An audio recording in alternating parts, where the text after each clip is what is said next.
Down on the shores of the southern Pacific, the railways of New Zealand's South Island offer the steam enthusiast an outstanding variety of preserved locomotives, large and small, that can be enjoyed in world-class scenic surroundings.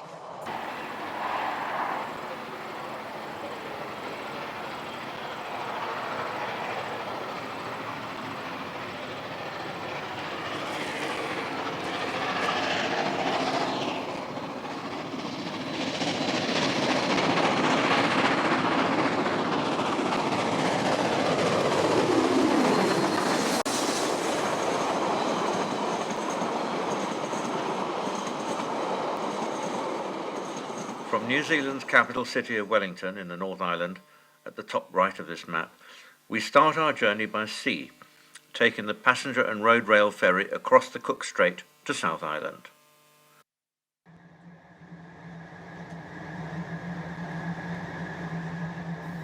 The short 3-hour voyage takes us into Queen Charlotte Sound, in whose sheltered waters lies Picton, ferry port and starting point for our rail journey to the south.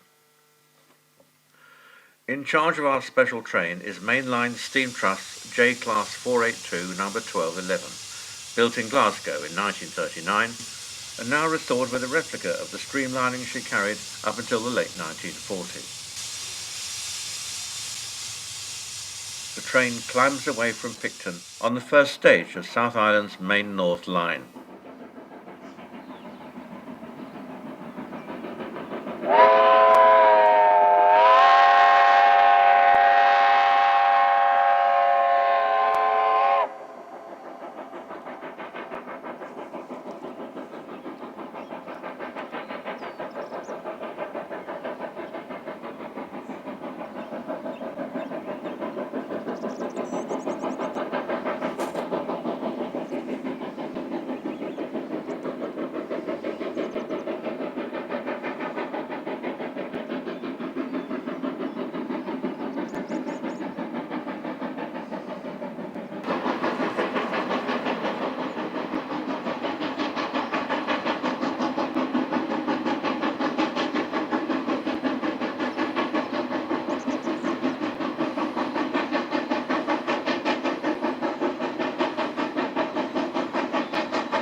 Although Picton had 16 miles of railway as early as 1875, it was to be nearly 60 years before it became part of the main line. This was built slowly in stages, not being completed until 1944.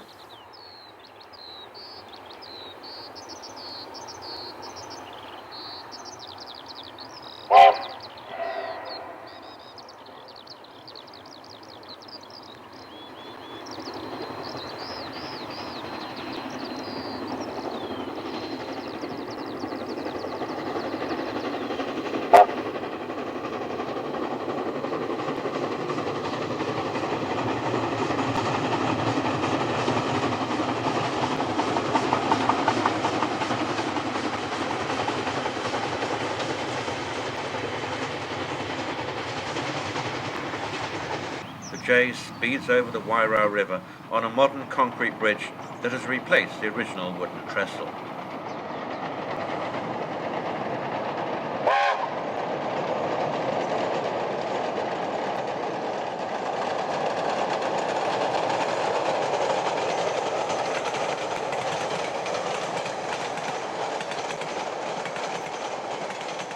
In hill country, suitable only for sheep grazing, there were few towns to make a railway economically viable, which is why the main line was so long in the building.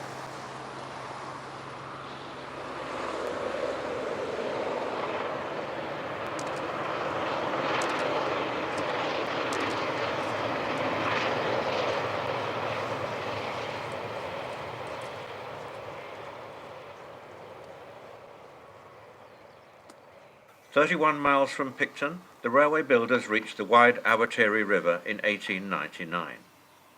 A narrow double-decked steel bridge, it has the railway on top, while a deck of wooden planks forms the road below.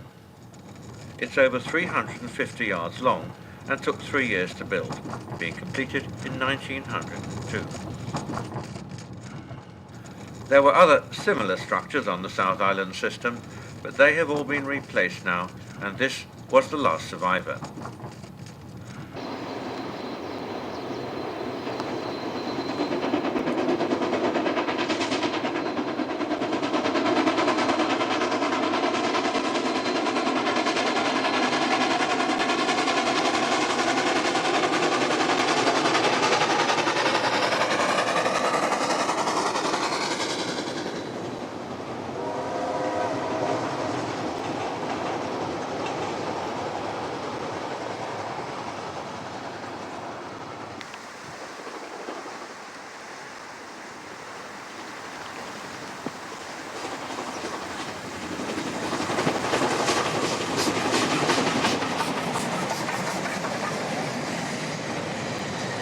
In the sudden squall of rain, we can just discern the date 1938 on one of several short tunnels along the main North Line that pierce the ridges descending to the sea.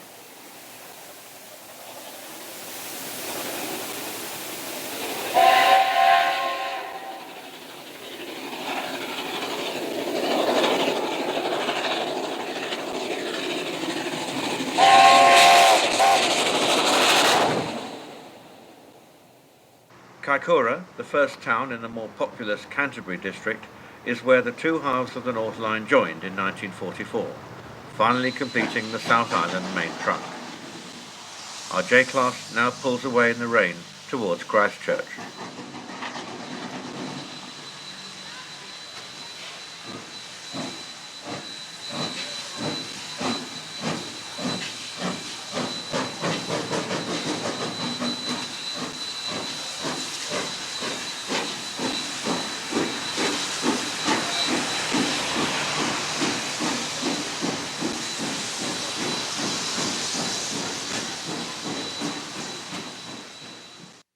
The Canterbury area is rich in preserved steam, and the first line we come to is the Wecker Pass Railway, 37 miles north of Christchurch. It's an 8-mile stub of the former 41-mile Waiau branch in North Canterbury. Star attraction of the line is the elegant Class A Pacific number 428, dating from 1909. The Edwardian A's were New Zealand's first major home-built class of passenger tender engine. Of the original 57 built, 2 have survived, of which 428 is the only example in working order. While she was coaled up for our trip, there was time to inspect our standby loco, visiting Class W 262 number 192. She was the first locomotive to be both designed and built in New Zealand, emerging from the government workshops at Addington, Christchurch in 1889. At the Glenmark station at Waipara, number 428 prepares to leave. The bulbous cylinder casings once housed large low-pressure cylinders, as the A's were originally 4-cylinder compounds. They were rebuilt in the 1940s as 2-cylinder simples, making them slightly more powerful and also cheaper to maintain. Number 428 here survived in service as late as 1969.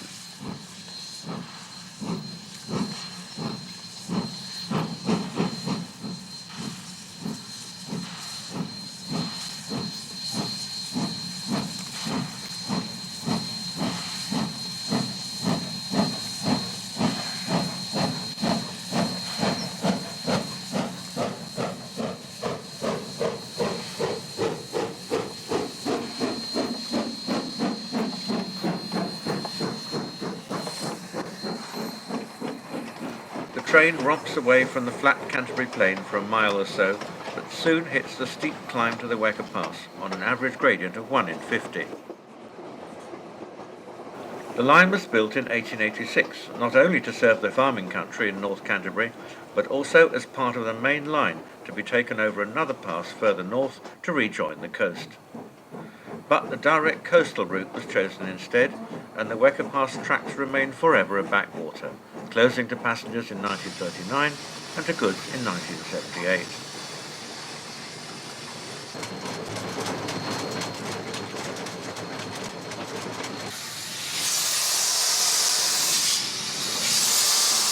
The rural character of the line is emphasised by the sheep farmer's gate, which has to be opened to let the train pass. In service days, a linesman would have been on duty here, adding to the line's deficit.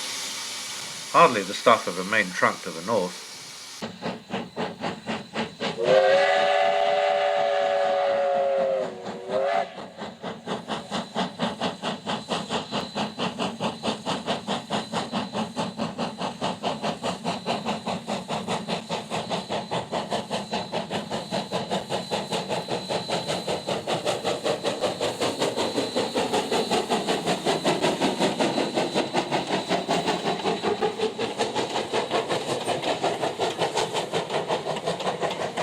An observation wagon is provided, but passengers seem to prefer the period atmosphere of the vintage 1930s coaches.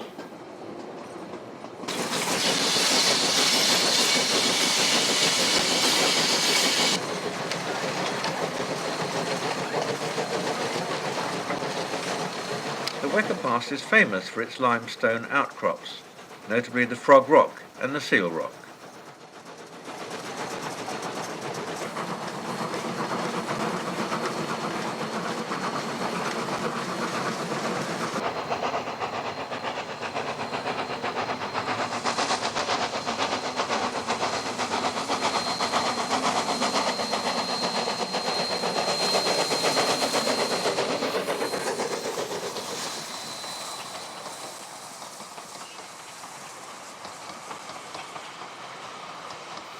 The train slows down and reaches the end of its 8-mile run, right at the summit of the Wecker Pass, at 815 feet above sea level. Here a new halt has been built, half a mile short of the next station on the original line, Waikari.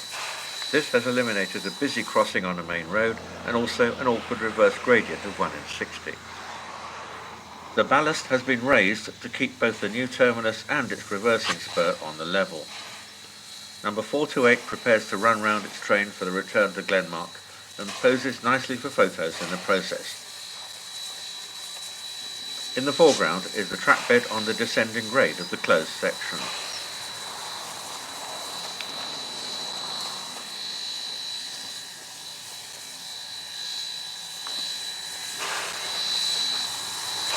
The main line that never was is now a rambler's trail, while in the distance can be seen the Lowry Peaks that were finally judged too great an obstacle for a railway extension to the north in the 1890s. We now move down to Christchurch, to the leafy suburb of Maclean's Island, where the Canterbury Steam Preservation Society has created a perfect replica of a logging railway in a 30-acre patch of woodland.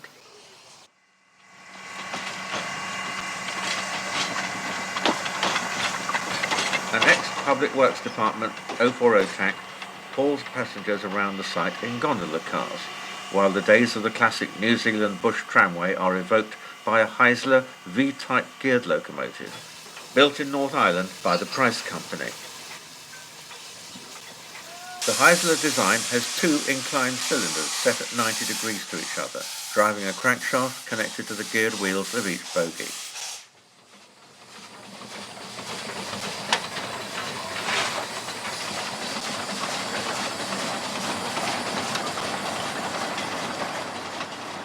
A typical logger's wagon with work cabin attached is part of a recreated period train loaded with timber.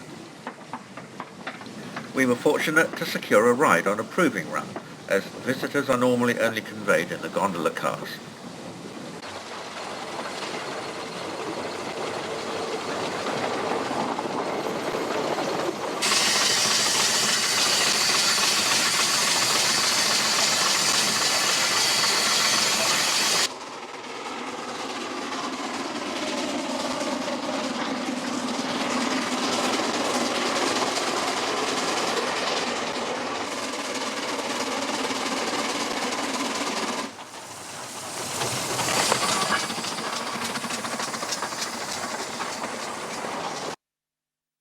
We shall now turn the clock back over 40 years to the heyday of steam on the famous Arthur's Pass line to the west coast, immortalised by the film KB Country, made in 1967. Christchurch wasn't connected to Greymouth until 1923, when the 5-mile Otira tunnel was finished. But the viaduct spanning the gullies at Staircase, Broken River and Slovens Creek stood ready by 1909. Steam whistles echoing down the Broken River Gorge, scaring the rabbits at Avoca and Cora Lynn. 42 miles of mountain railway, and all the wagons are chock-a-block as Westland is carried out in 600-ton trains. Cement, rainforest timber and bituminous coal. And cinders are still blackening the high snows as the freight is hauled out. Between Springfield and Arthur's Pass, mountainous KB engines haul most of the tonnage. They burn West Coast coal in their huge fireboxes, and in their boilers, the waters from the mountain streams.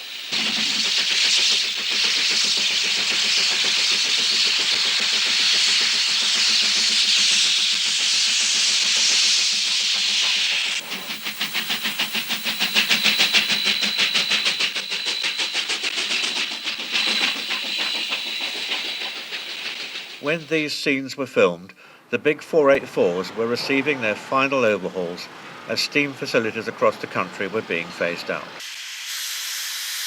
The famous Addington workshops in Christchurch, cradle of New Zealand steam, latterly a carriage works, has now disappeared entirely. Only the water tower remains, nostalgic centrepiece for a new retail park. Drawn up alongside her birthplace is a classic Addington product, Pacific number 663. She's a Class AB, successor to the A-type we saw at Wecker Pass. They were among New Zealand's most successful locomotives, versatile, fast and reliable, and 141 were built, the country's biggest class. We shall now follow 663 on a special trip to Arthur's Pass. 42 miles from Christchurch is Springfield, where the mountain section starts.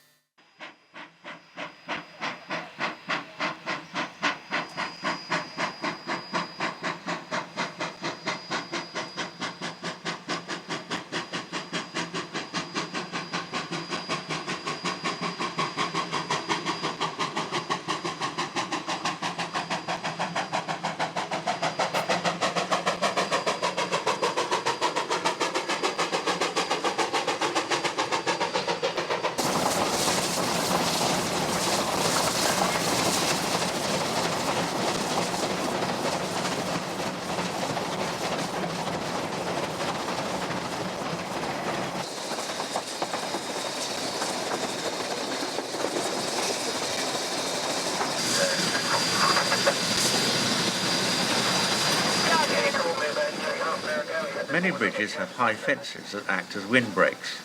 A train emerging from a tunnel could derail in the sudden sideways force of a gale blowing up the gorge.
Yet another bridge with a high windbreak, the unfenced side favouring our camera this time.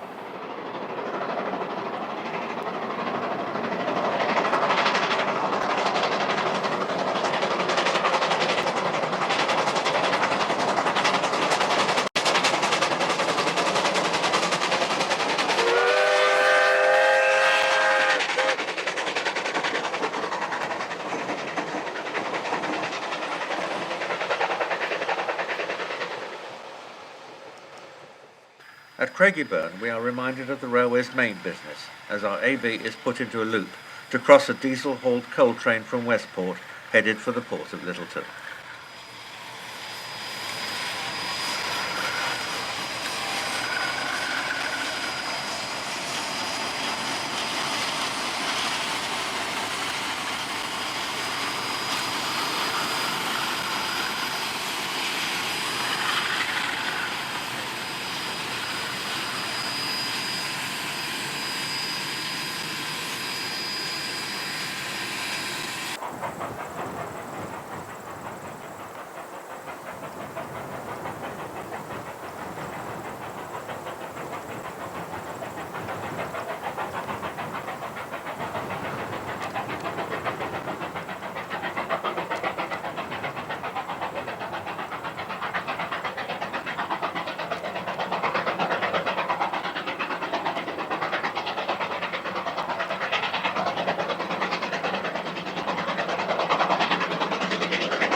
The railway reached Arthur's Pass in 1914, and there it stopped for 9 years, when the electrified Otira Tunnel was finally opened in 1923, completing the Midland Main Line across the Southern Alps.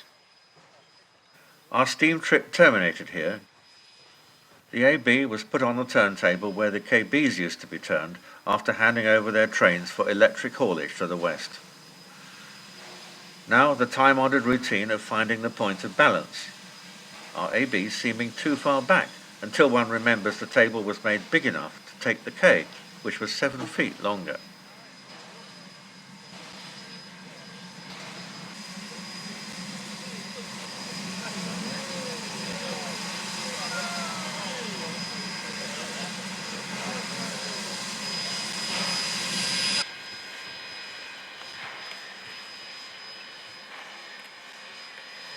After seeing the country's most scenic turntable in operation, those curious to explore the west could make a side trip to Shantytown near Greymouth to unearth yet more steam.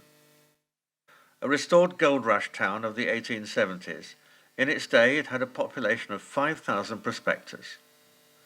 Shantytown has a short railway in authentic style, with a valuable collection of locomotive rarities. These include Kaitangata, and New Zealand Railway's improved F-type 060 tack, supplied new for mine service by Sharp Stewart of Glasgow in 1896. She was retired in 1969 after a working life of 73 years and given to Shantytown for restoration in 1971.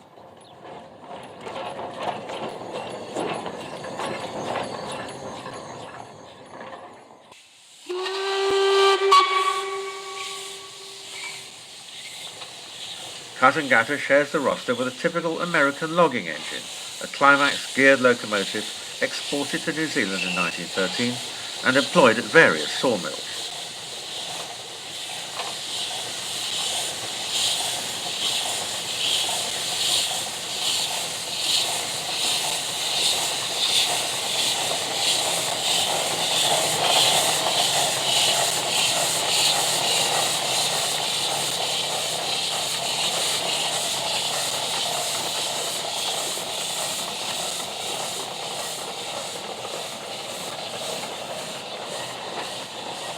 In similar fashion to the Heisler, the pistons on a Climax drive a shaft connected to pinions on the loco's geared trucks.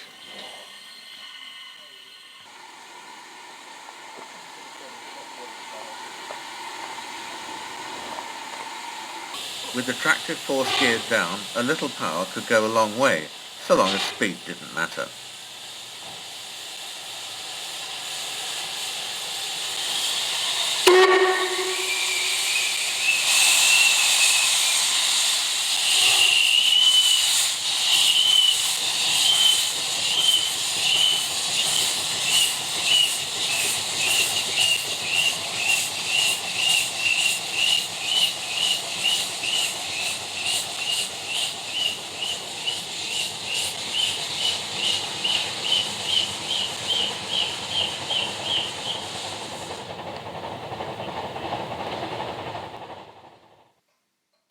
Returning to Arthur's Pass now, we rejoin our AB Pacific as it crosses the braided streams at the source of the Oamaru on its way back down the pass to Christchurch.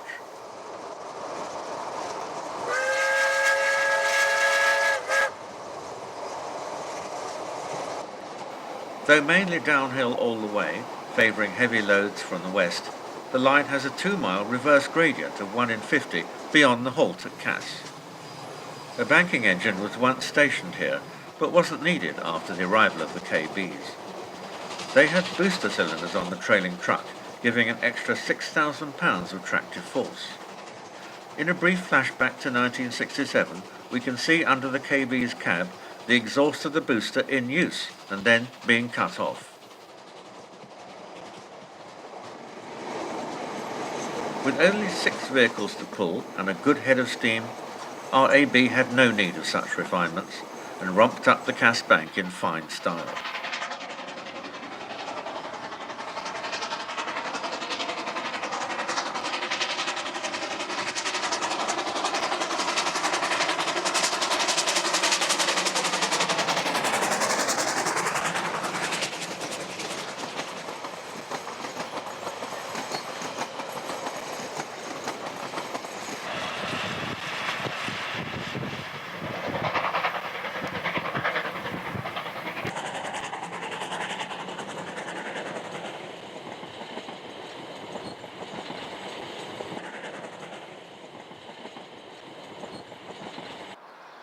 The ABs often ran at 60 miles an hour. 663 seemed determined that history should be repeated as she sped back to Christchurch.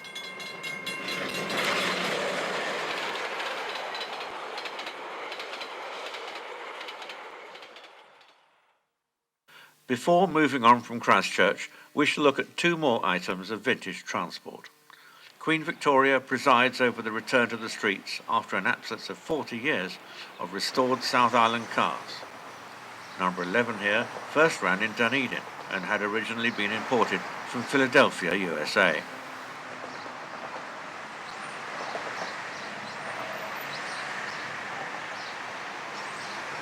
The vintage trams take turns to provide a service every 10 minutes on a 1.5-mile inner city loop.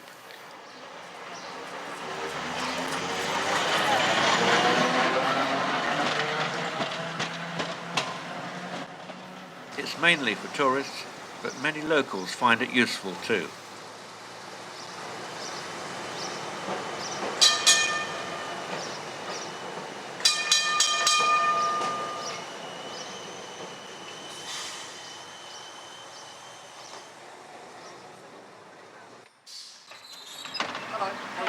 In classic green and cream and beautifully lettered is number 178, a Christchurch original dating from 1921.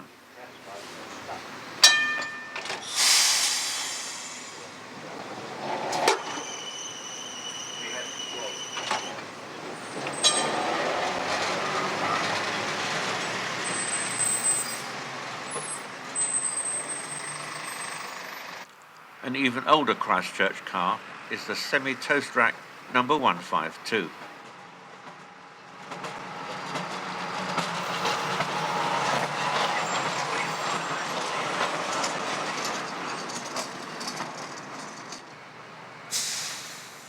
In the southeastern outskirts of the city is Ferrymead, a shallow harbour that up to the mid-19th century was the only direct access to the sea for the city of Christchurch. New Zealand's first public railway was opened here in 1863 on the Australian 5'3" broad gauge. In 1877, conversion of Canterbury's broad gauge lines to the new national standard of 3'6" was completed.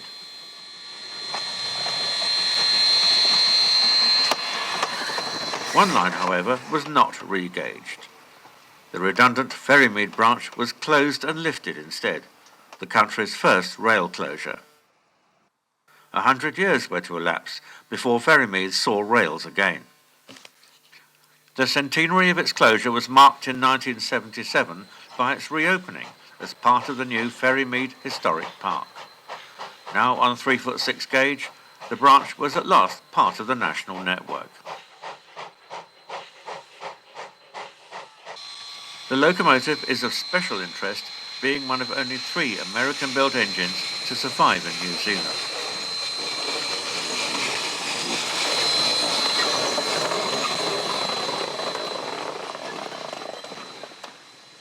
US products once accounted for 1/3 of the locomotive stock, and many were express passenger tender locomotives, not tank engines like this one.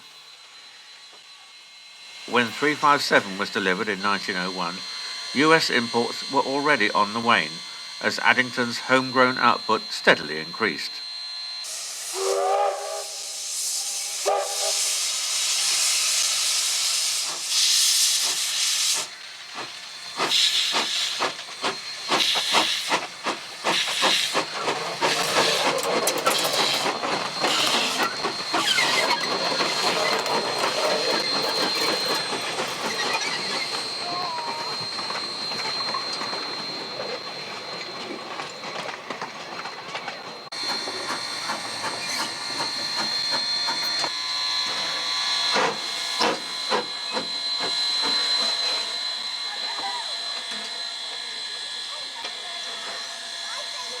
The presiding body over the railway and its steam collection is the Canterbury Railway Society, but specialist groups dedicated to classic traction are also based here.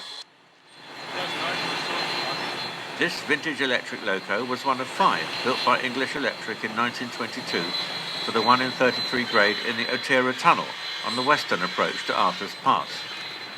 They were withdrawn in 1968.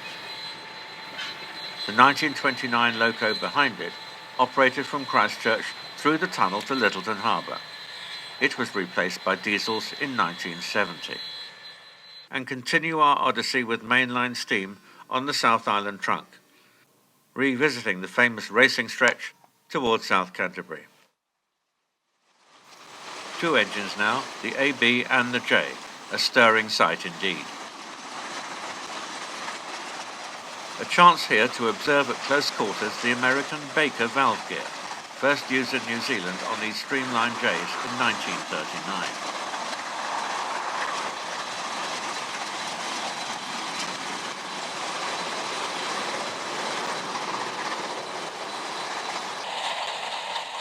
Pilot loco is AB 663, heading towards the first of the major river crossings on the Canterbury Plains, the Railcar, New Zealand's longest rail bridge at just over a mile.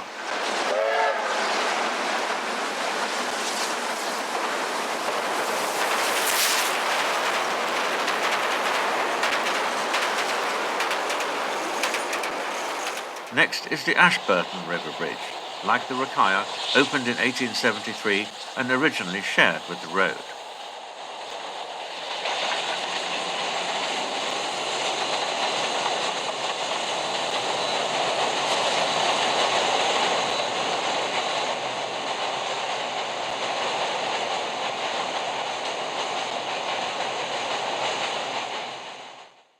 Two miles beyond Ashburton, we come to the first of 5 steam lines south of Christchurch, the Plains Railway.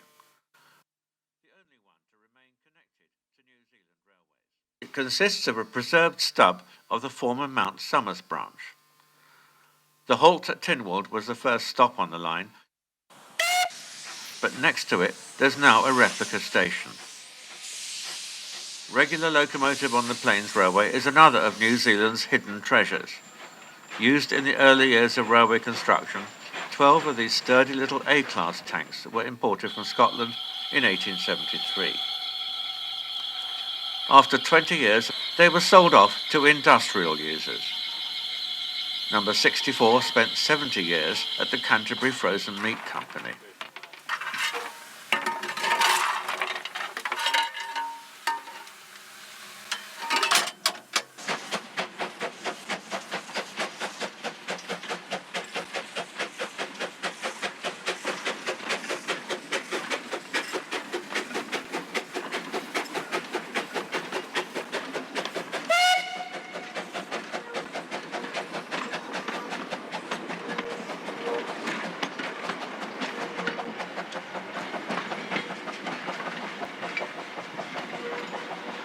Edwardian wooden coaches like this, with tram-type reversible seating, were in suburban service until the early 1970s, providing a good supply of vintage stock for New Zealand's preserved railways.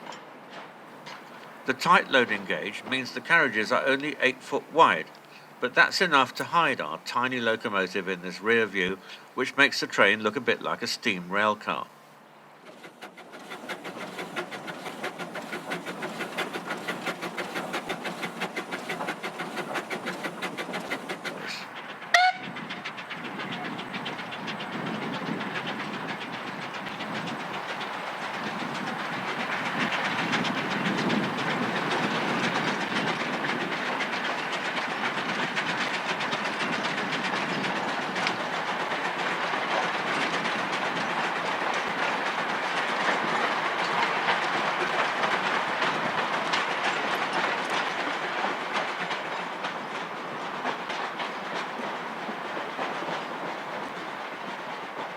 Passenger service to Mount Somers ceased in 1933 and complete closure came in 1967, but the Ashburton Railway and Preservation Society, active for over 40 years, has made sure we can still experience the atmosphere of a Victorian country railway.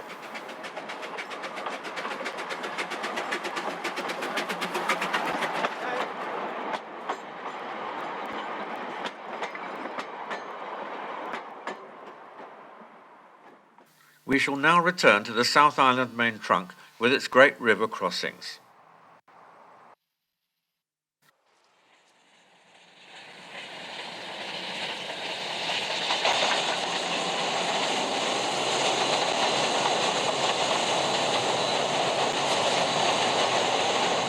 This is the Rangitata, 22 miles from Ashburton and the third of the great braided rivers that flow from the Alps to the Pacific, bisecting the Canterbury Plain.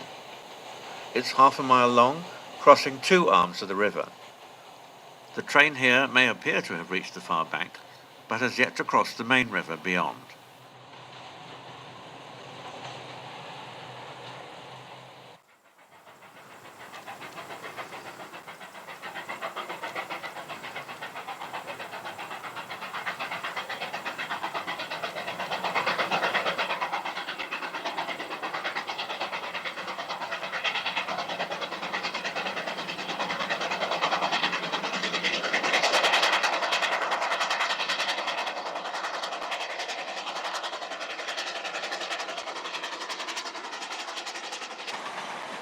Another glimpse of our 2 locos towards the end of their dash across the plains before reaching Timaru.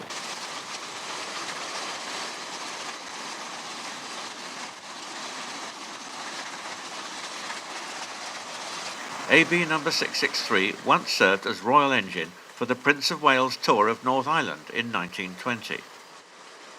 Her supershine appearance and outstanding performance would certainly qualify her for the same honour today, should the chance arise.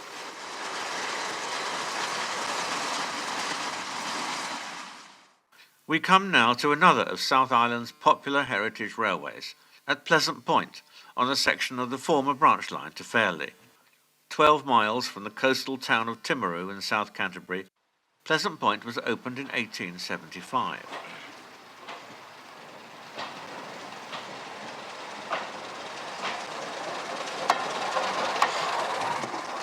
This small rail car represents the first efforts by New Zealand Railways to cut costs on uneconomic branch lines in the 1920s. Based on a Ford Model T motorcar, these low-budget vehicles were built by the railway workshops in 1925, with homemade bodies resembling scaled-down Cheflex rail cars as used on the Colonel Stevens railways in England. The two experimental vehicles failed to save the passenger services they were tried on, and both were withdrawn in 1931. Only 7 foot wide and limited to just 11 passengers, these underpowered vehicles were unable either to haul a trailer or run back to back as a pair, as the Cheflexes did, so their usefulness was very limited.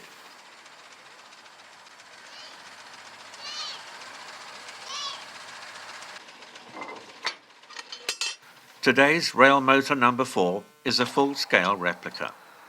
The chassis and an original Model T Ford 20 horsepower petrol engine were acquired and restored by members of the New Zealand Vintage Car Club in a joint project with Pleasant Point, completed in 1999.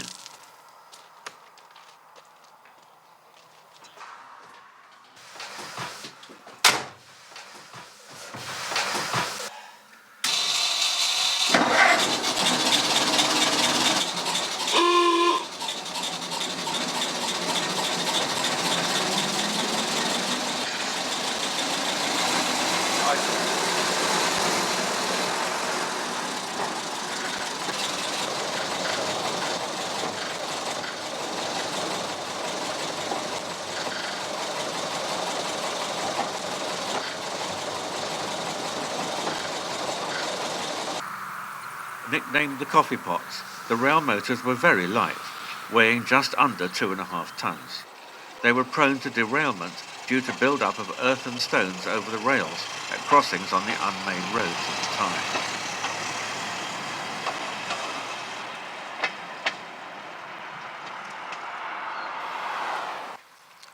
There is no record of Mr. Heath Robinson ever visiting New Zealand, but his influence is clear to see in the so-called toothbrushes fitted to the front axle to sweep minor obstructions off the rails.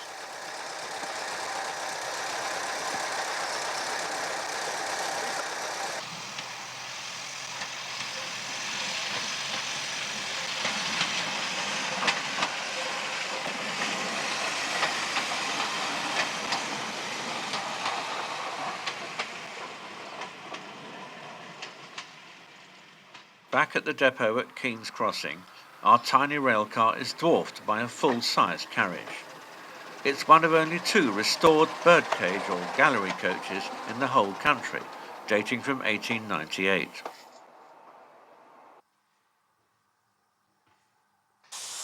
We now go further back in time to 1878, when Messrs. Nielsen's of Glasgow delivered this elegant little 240 tank of Class D.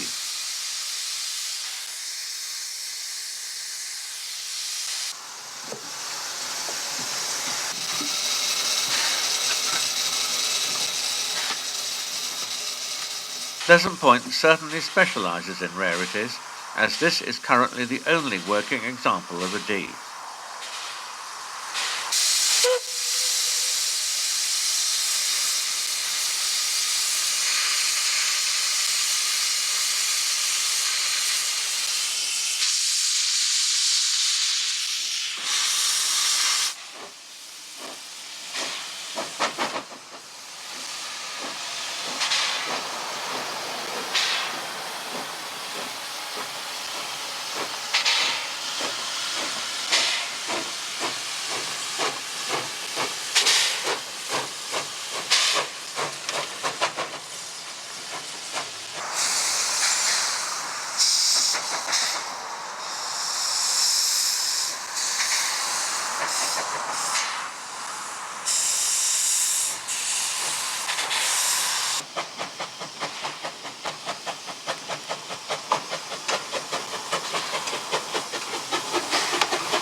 39 miles from Timaru to Fairleigh were closed in 1968, like the Plains Line, a victim of the deregulation of road haulage.